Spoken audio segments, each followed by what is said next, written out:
Hi, I'm Tom Green. As we approach the Christmas season, I often wonder, where is the good news of Christmas?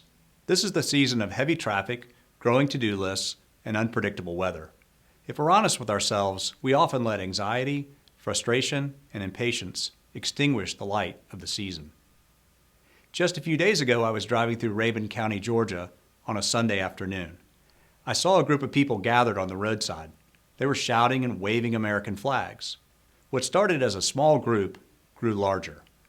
Then I started to see the first responders. They were everywhere.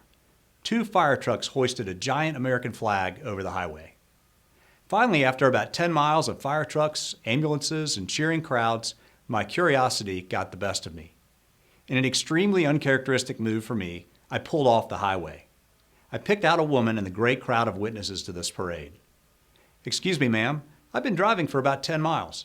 What's the deal with all the crowds and fire trucks and the waving flags?" She looked up at me with tears in her eyes and replied, "He died. My brother died." That's right.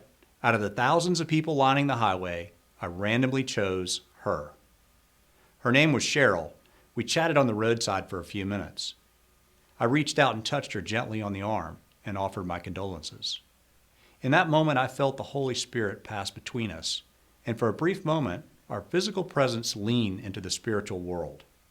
The spirit of Christmas literally passed right between us. She told me that her brother was David Birch Ramey, age 50, of Wiley, Georgia. David served in the United States Army's 82nd Airborne Paratrooper Division. He deployed to Desert Storm during the invasion of Kuwait. Later, he served as a firefighter in Rabun County, Georgia. It turns out that David spent his entire life in service to others. But a life of service doesn't make you rich, at least financially.